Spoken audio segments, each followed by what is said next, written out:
All right. Okay, welcome everyone. We are back with MomCode Empowerment Series, and we have Kendall Concini-Moore here again with us. So welcome, Kendall. Kendall's going to go through a activity and help us talk more about feelings and talking to children about our feelings. So I'm going to throw it over to you, Kendall.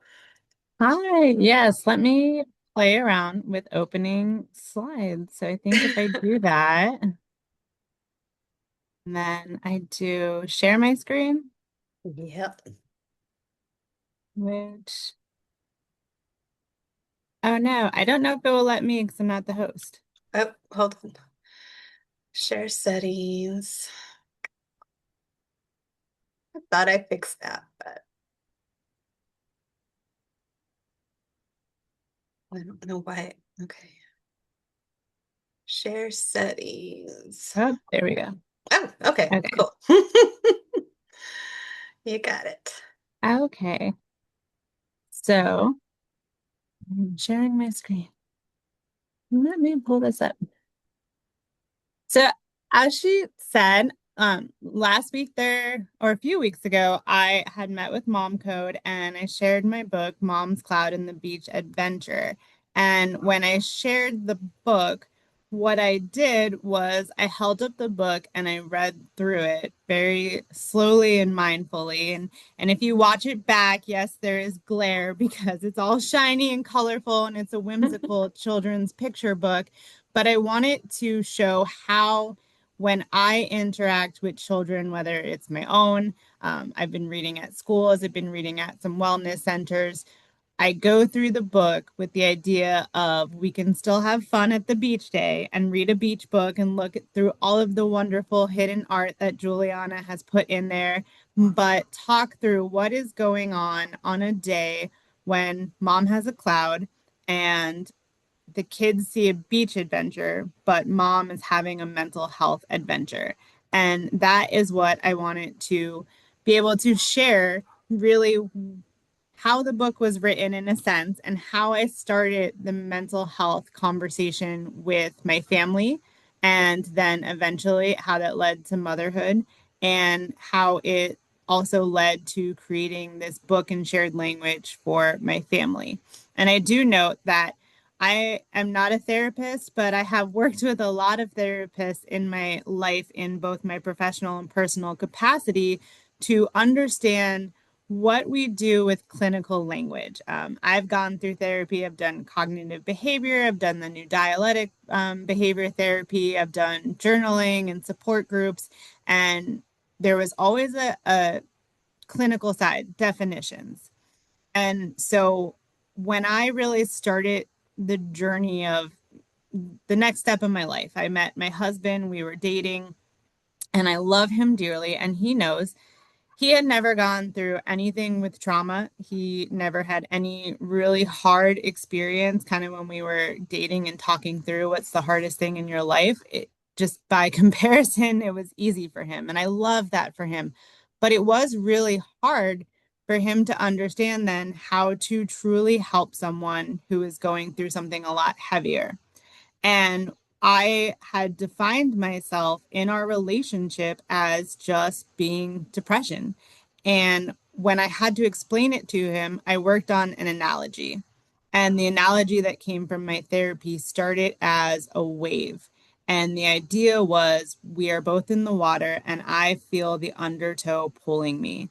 And I was getting really good at sensing kind of the aura of it, and I would feel the undertow pulling, and I would tell him, like, it's like when you see the sea kind of ebbing back and then you see a big wave coming and you know to watch out because it's about to crash and something is going to happen. And we were able to really talk that through a lot because it was just me and him, and I recognized it. When we threw the idea out of do we want to have kids, it was always an immediate no for me. It was, I am not going to be able to be prepared for that. I have so many waves and crashes, and how do I then try and swim with children in the water? Um, when we took the leap, I knew that I had to prepare to talk about mental health with them. that I had to first go and get a therapist when we were getting pregnant. And I was identified as sort of catastrophizing, rumination, a lot of intrusive thoughts. And we decided we were going to prepare a mental health kit almost. So when we were getting ready for baby, we were doing the logistical stuff. We had the pump in every room, we had the diapers, the wipes, and we had those boxes. And as I was nervous and anxious and everything, I started saying we need to have a mental health care kit. So, what happens if something goes wrong and I feel isolated and alone and I'm with the child? And how do we prepare that? What ended up happening for us, which was both a blessing and, an unfortunate circumstance, was my daughter was born and COVID hit. And so a lot Mhm. of it really shifted how I had to deal with this care plan with my husband because we didn't have to go out into public. I didn't have to cancel plans. We were sitting in the world. And I know that so many parents will share the opposite end of what COVID did as COVID being an isolating experience. But for me, it almost helped because my husband had to be home with me. And our language with the cloud was we started saying tag out a lot. And we were lucky enough that we had also just moved before COVID. So we had a house with multiple rooms. We were able to go into the backyard. And when I would talk about the feeling of a wave coming, our first way of addressing what was going on in the language was tagging out. And it was really hard to do as a mom because you feel this, I have to be there for my kid. I'm supposed to be able to do this. And a lot of my depression was based around my daughter had a tongue tie that a dentist botched. So she had a very hard time eating and latching. I had none of the baby on my chest experience because she didn't like the feeling. She had a hernia. And so we didn't bond with our daughter for this first 6 months. And so when she would be in that almost colicky crying, and I have this really big cloud, I remember sitting on the floor with her behind me and just crying. And the wave wasn't really working because so much of what I found as a success in my depression was my ability to sense the undertow pulling and to see the wave cresting and know how big it was going to be. And postpartum was just this shock of, I don't know why I'm crying sometimes. She's finally not crying and she's happy and she's just content. But now I'm breaking down. And we were trying to address first, our plan was just tagging out. He would make me leave the room. He would tell me, you need to leave for 5 minutes. You need to be okay with it. And we would put those stations out. I love reading, and I kind of will bring that up later. But I had bought a favorite book that I was only allowed to read when I was in the pumping room. And so I would look forward to doing that. We also did, I was a food influencer too at the time. So I was only allowed to do my room engagement when I had to sit and do the nursing. So I would look forward to it. And I had to let go of that guilt that being with my daughter wasn't enough at that time because I was like, it's hard.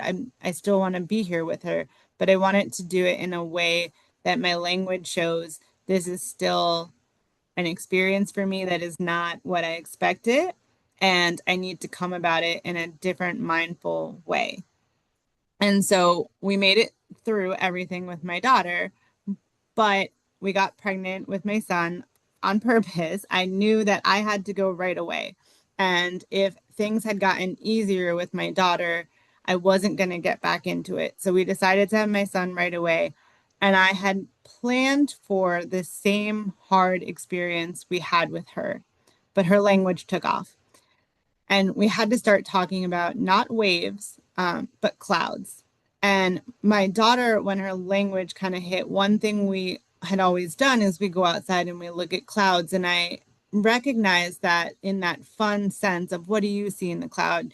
She's loves horses, so hers was always a horse. Mom would see dragons and turtles and different things.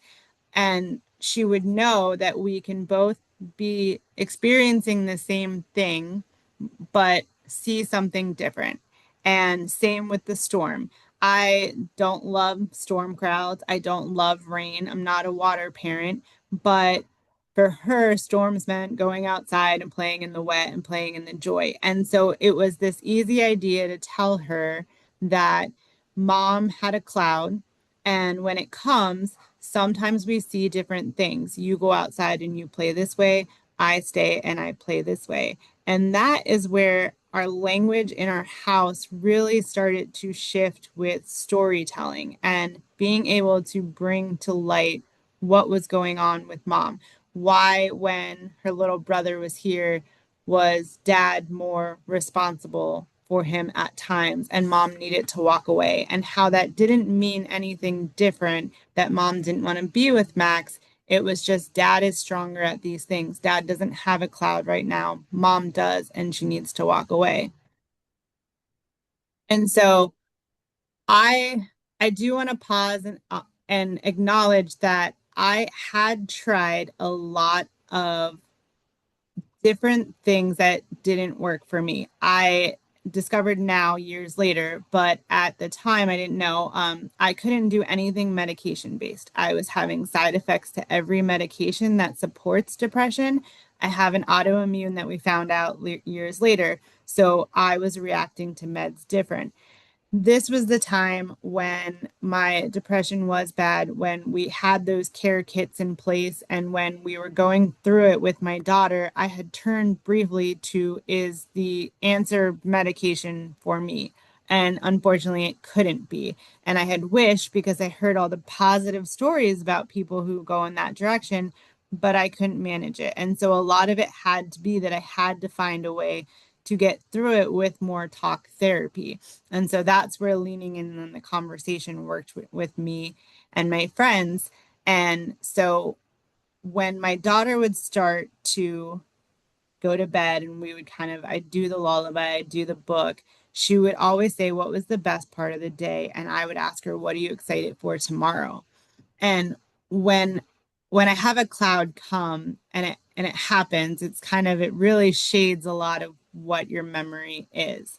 And so if we had a day with her brother where I couldn't get him to latch or feed and he was crying, for me that was the whole day. It was, I was a bad mom at feeding today, and that is all I remember.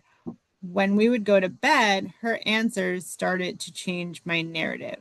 And she would say, my favorite part was this. And I started to see that they weren't holding on to any of the big memories that I was holding on to. And when I had something that maybe impacted hers. You know, I had a bad latch and I couldn't get him to eat. So when Alma came at me, I didn't exactly gentle parent. We had a little bit of yelling. I started to open up and be ready to just talk about that with her.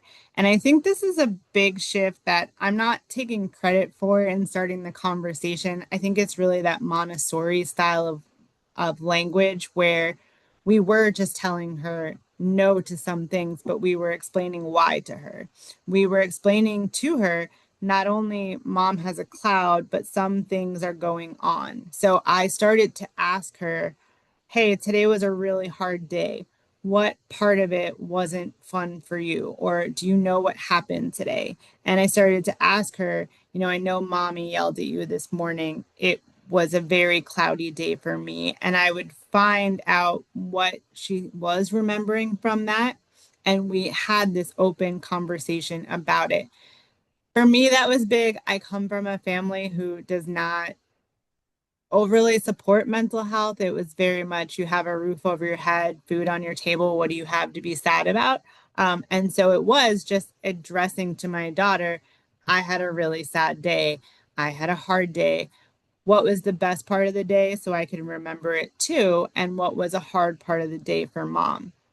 And when we started to do that, our care plan at home sort of shifted too, because it went from what was wrong with me that day to maybe what does my cloud need? And the next few slides, I'm going to sort of bounce back and forth between.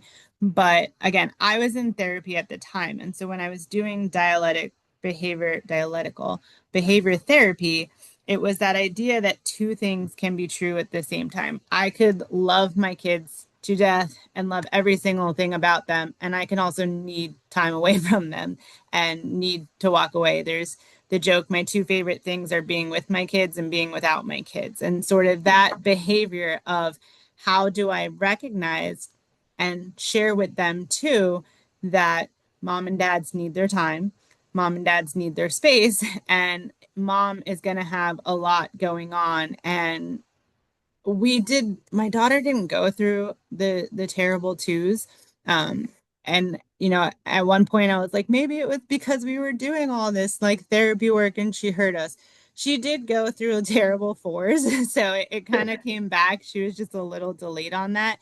But by the time she was 4, she was very much in this mindset where at home we were going through it with her brother, who was just a very different, pleasant baby. He came out of the womb smiling. She didn't smile until like 6 months. So when we were in the hospital and he was in the NICU though, and they took the mask off and he was smiling, I was like, all right, we made it. Like this one's going to be a lot easier.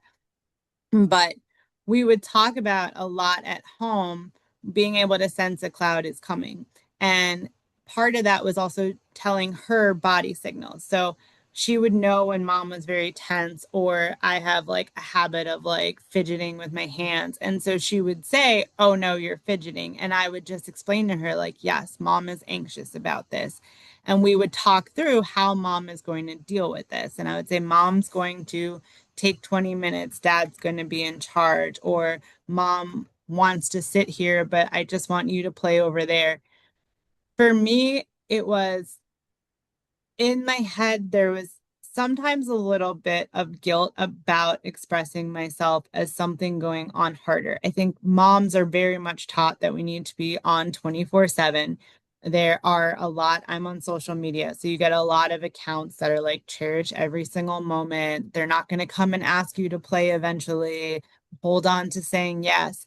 And I had to also balance, there's all those messaging when people reach out and say, I lost myself in parenting, that's my only identity.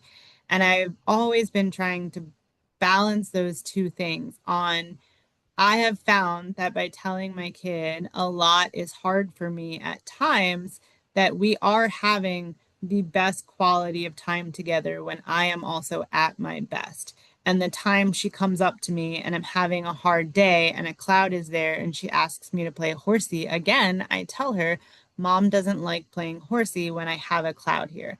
And I will also shift what is going to make me feel good in that moment. And when I went through my book, you do see that on the scenes of the beach where my kids do inherently know I'm not a water parent. I don't like doing the sunblock and I don't sensory with sand. The book was written at the beach because that's one place where it's not necessarily my favorite place. I sit and I read once my husband puts my chair on the towel and I don't have to touch a lot. And that is all I do. And I listen to the sounds. And so it was showing her that you can go play and mom can sit here and that is okay because we are still together. And that doesn't mean mom has to do what you want to do. And if you tell her that in a way that is just, mom doesn't want to do that. I think it's the same as when you text a friend, hey, I'm canceling. You're going to get the why and you're going to get the, are you sure? Do you want to do this? And for that, that's when the guilt comes in, that self doubt. What's wrong with me? Why don't I want to play? And so I found that doing that Montessori step, that explaining one more minute, hey, mom can't play. She has a cloud. She doesn't enjoy this.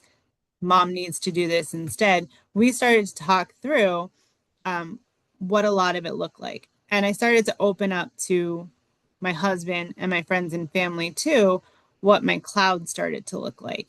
And so my cloud was a lot of self talk. It was over planning and overextending. My friends now know that when I start texting them about a lot of plans to fill my calendar, that is a signal for them to say, hey, is something going on? Are you just planning? Or is this like an anxious cloud there? Because then what I do is I show up at all the plans and I am someone who is very talkative. And so when I'm quiet, they will ask, is it a cloud or are you just being quiet?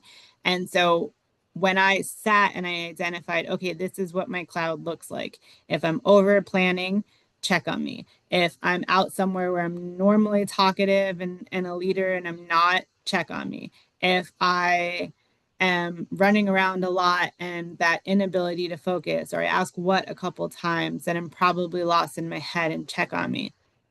But at the same time, it was how are you going to check on me? And that was a big part of how do we talk through this with my daughter. And so we did get the cloud framework down. It was a lot easier to text someone, I'm having a cloudy day, than it was to, at first when we had kids, kids were like the glorious thing. If we didn't want to go do something, we'd be like, the kids are sick. But I would always joke, we're jinxing it because they were delightfully never sick. They were never injured. We made it through, like, we never ended up in the ER, no earaches, anything. And I was like, every time we cancel because like mental health stuff and we say the kids are sick and we have this really good record, I'm ruining it.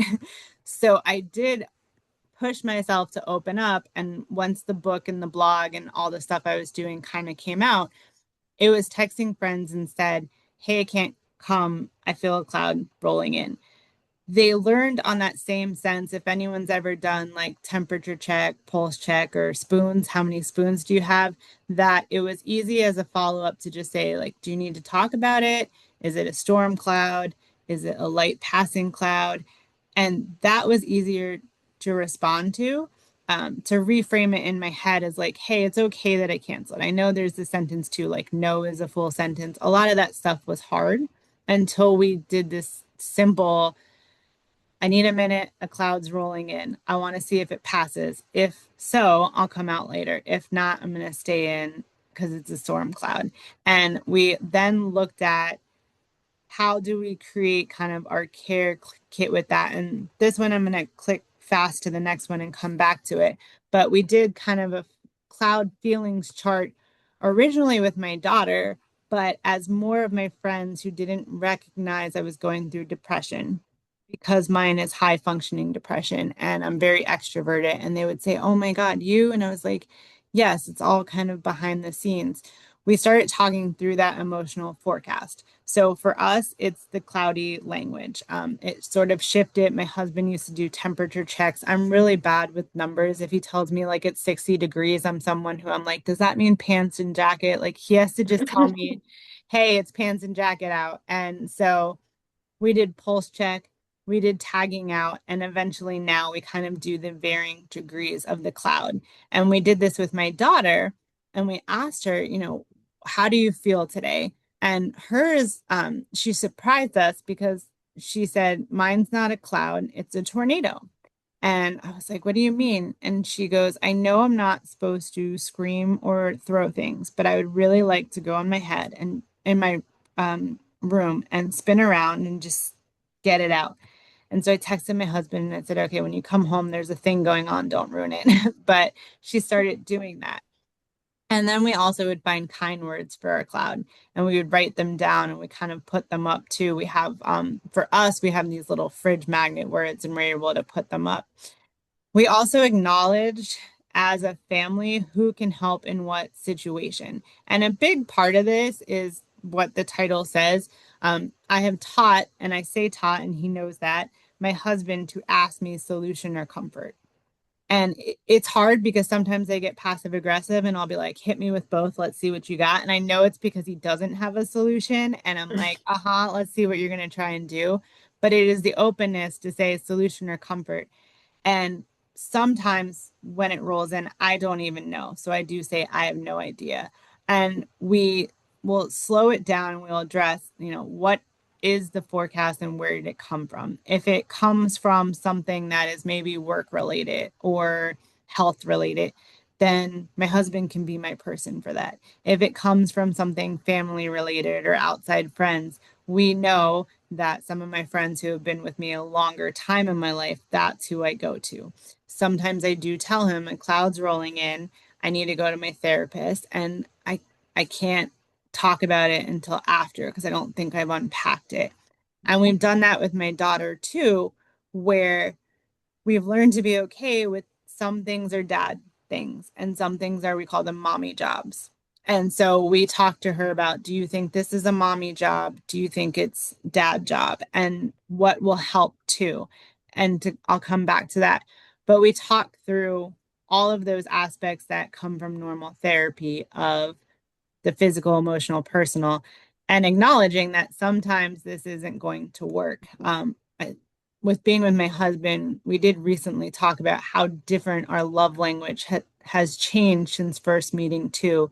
His is now physical touch. He wants hugs and things like that. Where in the beginning, that wasn't something I thought helped cheer up anything. And for me, it's the opposite because I used to love hugs. But now, because I have the physical health stuff, I do not love anyone touching me when I'm having a cloudy day because it's usually health related and then my body feels awful. So I am now a leave little post-it notes of affirmations.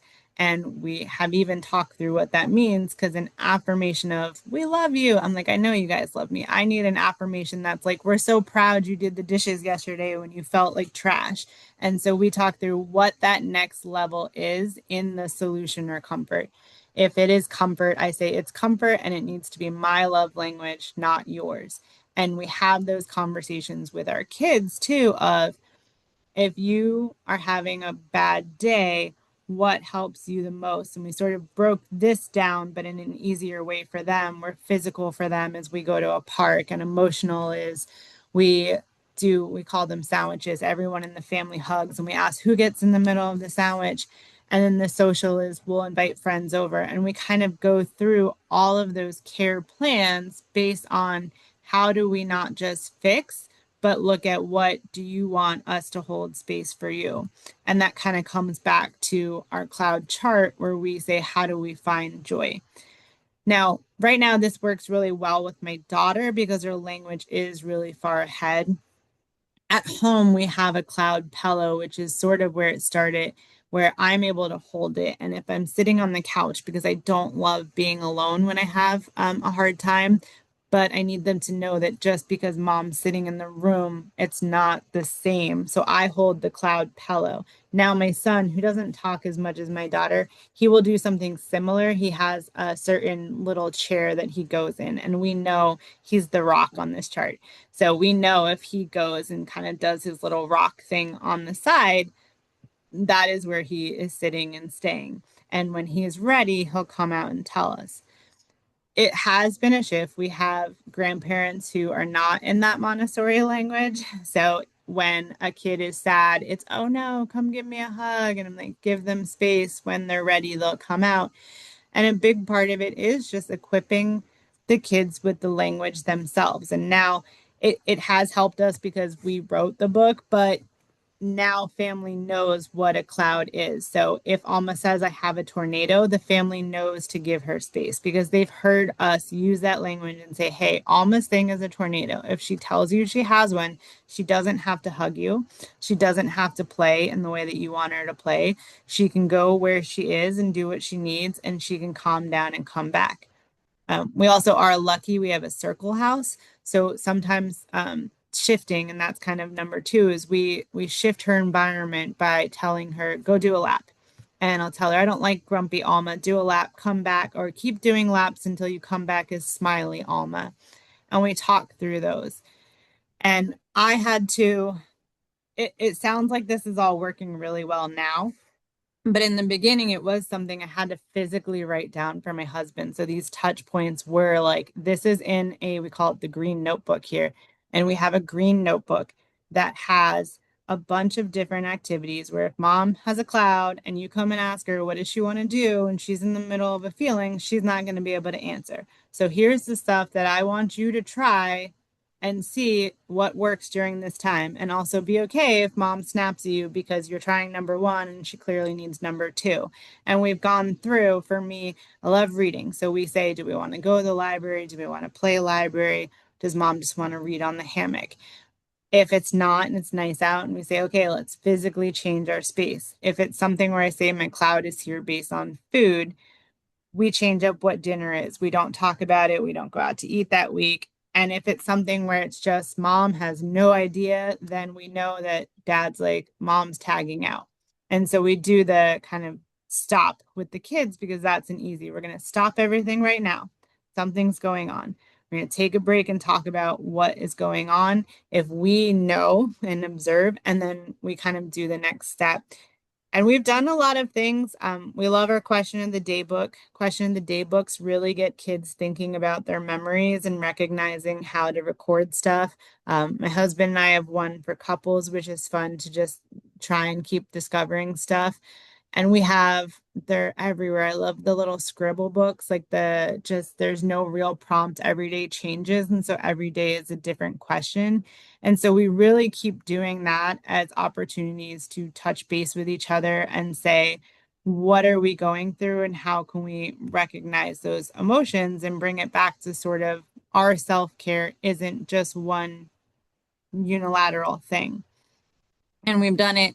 And that is really what is reflected in the beach day. So a big part of it was balancing. I had gotten early feedback in the beta where they're like, well, the kids are still asking mom to play. And I said, you have to be really mindful of reading the book because, yes, my kids are empathetic, wonderful people who love being around mom. And if mom comes to the beach, they want mom to be included. But the way my kids are learning to ask mom to play is recognizing that mom likes some stuff and mom doesn't like other stuff. And now it has become this like, at first I was like, oh man, my family, I even went to support group last week and I said I kind of felt bad because on Mother's Day, my family had put a lot of time and care into having to create a very specific food menu because what I'm going through with health stuff. And I felt bad from the depression cloud kind of coming up and convincing me that them having to go out and buy specific foods and flowers and stuff was like a burden of I can't just eat normal stuff. Like it's mom, she has like the eating disorder because of her like I have a fear of eating foods I don't make right now because the health things. But it was learning that no, that is their way of recognizing that mom wants to enjoy eating with us. And for that to happen, mom needs to eat safe foods for her to feel better. And it's the same in the book where it's mom wants to come to the beach. She doesn't want to stay home because she has a cloud, but we're going to let mom sit and rest here on the chair and we're going to go do our thing and we're going to encourage her to do her thing. And so it's just continually doing that at home where we tell our kids, I enjoy this. I don't enjoy this. Can we play this together or try this? And then they've been able to identify that themselves when she's like, I'm not in the mood for that. And, you know, now she's still 4. So there's moments where it's a lot of fun and then moments where I'm like, oh man, we taught her to advocate for herself and we'll see if she takes over the world. But in our care planning, we all have sort of gotten to the point to sit down and say, when my cloud rolls in, this is what we need to do for me. When her tornado comes in, how to pull her out of it. And my son, he has those little moments. Now it is fun. And if anyone in the follow-up asks, what is dad's weather? Surprising, my husband's the patient one. So he doesn't have to deal with this. I'm sure in some respect he has, but not to an extreme where it is just dad is this kind of, it's nice. I didn't mean for it to end on this slide to say it, but this radiating, like, I've learned this and also recognizing sometimes me telling him what you're doing is not working for me. And he does sometimes slip into his love language, but we push back on out and I will call him out on that. I was like, that's your love language, try again with mine, come back in a little bit. And some of that's in the book too, where dad does some, well, in the second one where dad's gonna do some silly things and mom's like, no, that dad can go take over. Um,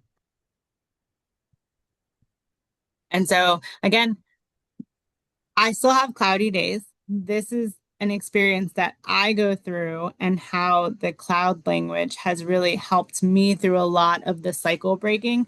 My family does not talk. Even now, I have podcasted over 50 times. I don't know how many, if any, my parents have listened to. My mom supports and loves the book, though. But it is not something where we sit down and something happens and my parents turn around and say, why? And so a big thing of me was recognizing I had never wanted children because of the fear of what happens when one clump comes in, but how to break it in this whimsical way that is a lot softer because we do have our little cloud plushie and it's something really cute to hold. And this language where we are able to tell ourselves and now friends and family too, we're going through this cloudy day. And a big part of all of this has been that once that language is there and we recognize what helps, I've worked with a lot of therapists and centers, and like now nationwide, they're up on my resources map to say what works for you. My daughter loves yoga, and when she has a tornado, she'll ask for this Cosmic Kid yoga on TV, and that calms her down. Mom, I can't stand yoga. So that is like I put it on and get my work done in the background. For me, I'll go for a run, and we sort of change it there. But it is the idea of sitting down and sort of back to the we have this filled out for her, and we have it filled out somewhere where she can come tell us, I want to try these things and I want to go through these things. And then we pause as a house and we kind of go through that. Um, and the solution versus comfort. I think if there's one, I know I'm podcasting a lot, people say, what's the one thing you want people to take away from? And it's like, just that it's okay to not be okay, and that it is going to always change, especially with ages of the kids, especially with ages of yourself and your ability. I'm probably not going to have running on that list forever. But knowing that I have prepared. These are the solutions. This is what happens. This is what is my go-to. And then here's also my go-to comfort. And again, we have the care kits in my house. I have my blue chairs like my little oasis. And we know too, if mom's in the blue chair, that's mom's that time together. And so my hope with the book and sharing all of this and the experience is that this is the conversation you can have with your family. Again, if it's a cloud, great, yay, I'm spreading word phenomenon. But recognizing that weather or the temperature check or whatever you need to be able to say that this is how we talk through what all of our clouds look like, what it looks like for us. I am recognizing these are the things that happen. We are talking about them. I'm saying it's rolling in. And then the next step is what is my self care that is, and you see on the top two, what is my non negotiable? What's my daily routine? Like my husband knows I need to get my morning run in. And if I don't, the day is going to go downhill. So that's what we make time for in ourselves. Thank you, Kendall. Thanks for sharing your story and walking us through each step of the analogy and your journey. And just wanted to say for everybody that's on, if you wanted a copy of the slides, we can share them with you. And then also Kendall has her email address and her website where she has a lot of stuff there as well. And I think she also shared with us a little booklet of worksheets that we can also send, or she can send to you directly as well. And then the book is also available via her website. I think you shared a code if you would like to get it to read, with your children or to share with other people. And then she mentioned last time that her daughter Alma likes to put in a little personal message sometimes if you order through her. Um, so that's just a little PSA there. But does anyone have questions for Kendall or anything that you guys want to share? I know a lot of things resonated with me, but want to throw it out there to other people.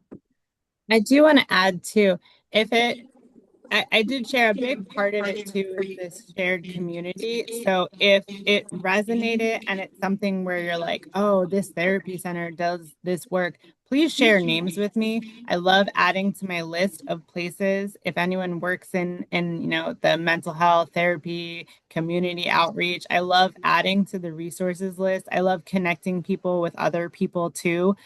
So when some people can't find a provider where they are, here's where we can send them. And we are also doing a pay it forward initiative this month. So people have been buying copies to go to schools and therapy centers. I have a list, but we love when the list grows. So if you're like, this school does mental health initiatives, please send me names so we can reach out and do some initiatives on our own. Cool. I saw Kim, did you have something to share? I saw something on there. I did actually. Hi, Kendall. Um, Hi. so I just wanted to share something that really resonated with me.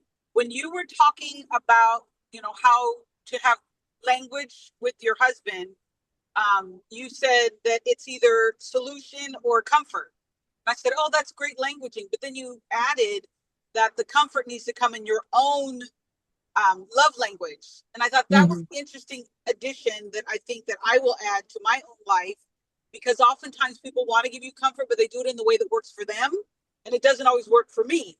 And so I appreciate you bringing that kind of nuance to the conversation. So thank you. Yeah, and it again changes week to week. And I am doing therapy now I'm opening for the physical the health. comments and the Kindle keeps going. It's like, Oh, sorry. I think she's lagging a little for me. she asked me a question. No, I was sharing it. What helps for me too is I've gotten to a place where I could recognize and make it a little easier on him, which Somebody is great for else. him. I will tell him like, hey, I have to go to the doctor's on Monday. I need comfort this week, and I need it to be nothing but like letters on, when I have to go for blood work, I need you to go put post-its on my car without me seeing and surprise me, even though I know. And so I've recognized how to tell Right, him maintenance. to kind of take that pressure off him too, because in my podcasting world and really working with people, a big thing is it is hard on him to, and I've recognized, to have to support my clouds all the time. When they roll in, I don't know how to help myself, and I do recognize that that is pressure for him to then have to give that comfort. And so by turning it and saying, here's what my comfort looks like, it takes that pressure off him to have to figure it out. And it's the same with friends and stuff too, where I will say, like, I have a Telling cloud, Rudy don't that. worry about it. I I will thought she was doing the figure it most out. when she went and picked out all her Christmas presents and told Ernest to get her what size and where it's located. I was like, make sure I'm doing.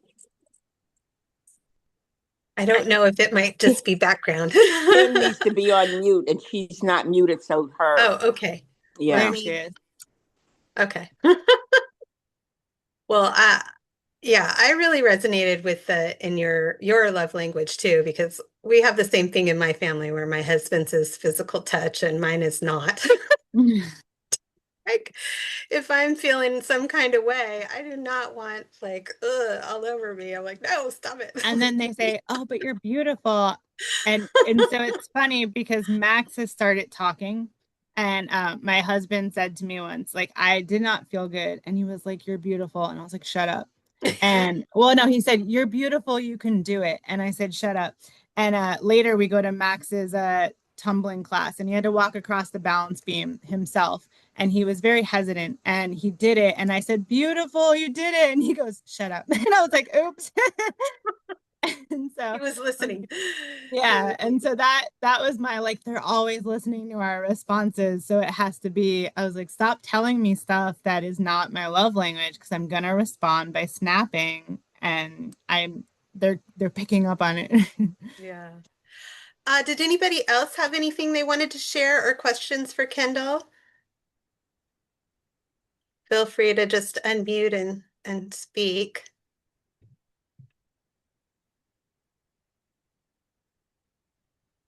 Well, one thing anybody can jump in at any time, but one thing I was wondering, Kendall, was at what point during the day do you have these conversations? Because it seems like you're very intentional and you were very prepared, but also, for it's hard in a busy family to actually like make that time to really communicate about our feelings.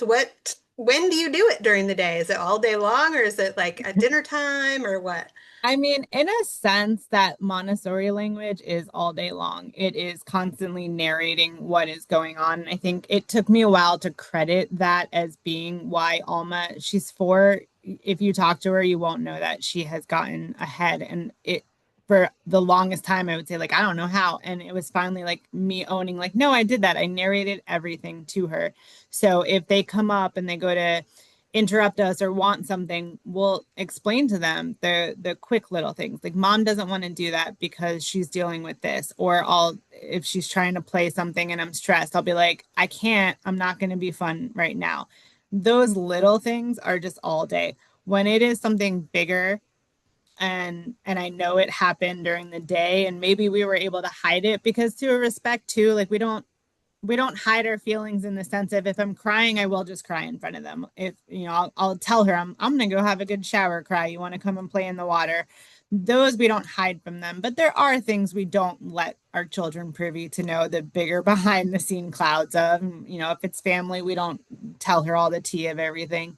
But those, when the day was different, we talk about before bedtime. And that was really, the book started as a bedtime story where I sit down and I say, Mom wants to talk about everything that happened today. Here's why mom and dad were like whispering over here and telling you no a lot. And I think it's that before bed processing, because then we turn it into like, let's let go of it. What are we excited about tomorrow? So during the day, it's just a lot of that Montessori honesty. And then at night, if something was a lot heavier, then we do it. Or if it's something where I know I'm just out of it for the rest of the day, I will pull her aside and say, you're going to go do this with dad today. Here's why mom's not going to the park.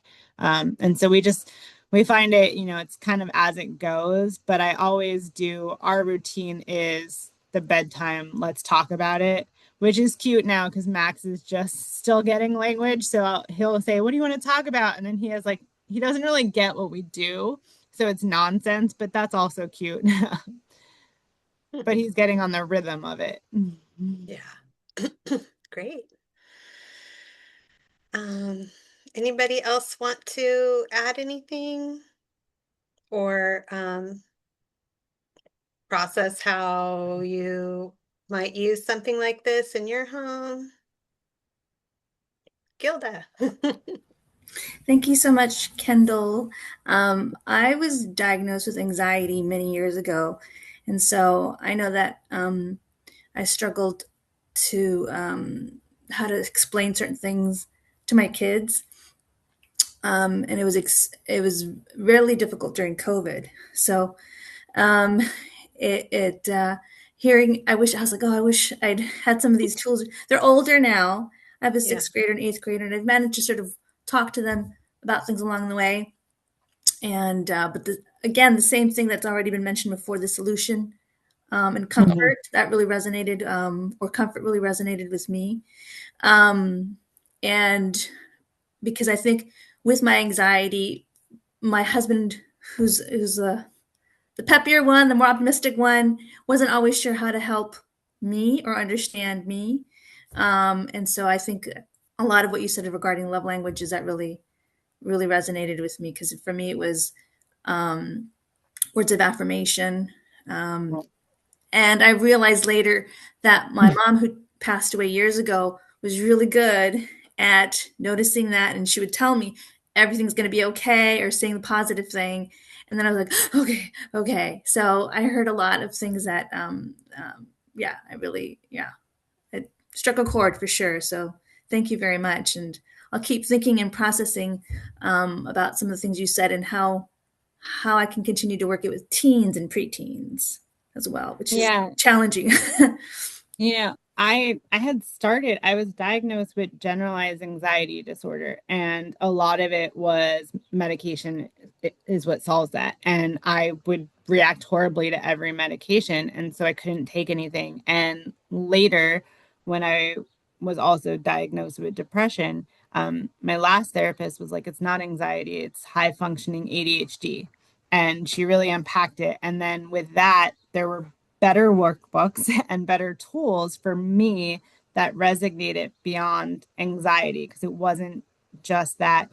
And I did toy around. So we're doing 3 Moms Clouds books, but when you buy ISBNs, you have to buy them in pack of tens. So I was like, I'm gonna have 4 left at the end. And I talk about anxiety in this, like, the wind and whispering. And so, like, a big one is the idea is when we go to the zoo and I just get really anxious because we drive over there and we park and the animals are either always sleeping or not there. And I'm like, oh, I ruined the day.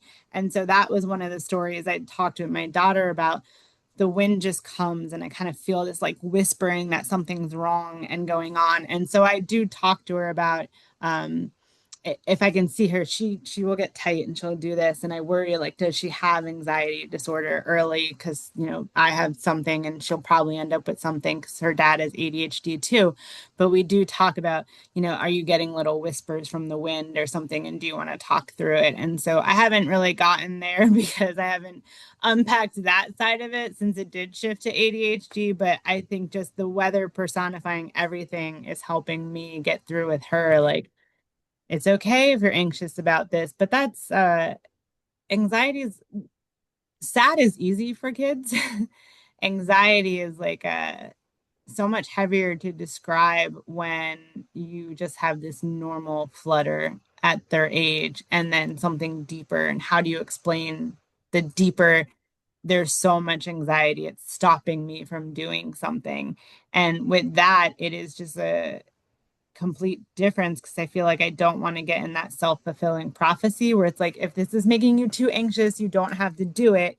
But they're learning. So I know that's, she had one day where she was getting a timeout and she knew she was in trouble. And she came up and she was like, it's a cloud. I'm just sad. And I was like, no, it's not. So I was like, if I start talking to her about anxiety stopping her, we sort of touched upon it. But that one is very hard to fully get through.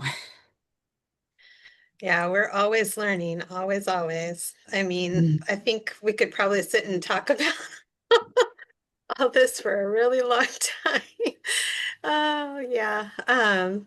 Does anybody else want to chime in or but we really appreciate having you, Kendall, and maybe No, we can thank have you you. back when your next book comes. Yeah, and I appreciate everyone coming. I know the last time I did a reading of the book, but I do need to. I told my illustrator she needs to start coming and talking to people because just the power to take a story too that feels heavy, and she made it so like whimsical in a sense where I was able to even see the beauty of me being there on the beach. And like I didn't think I was that like beautiful in the little sunshines and stuff. And so it's been a nice way to kind of talk through it all. Yeah, absolutely. But Okay, thank well, everyone for their time today. yes, thank you. All right, I appreciate it. I'm going to end the recording now. And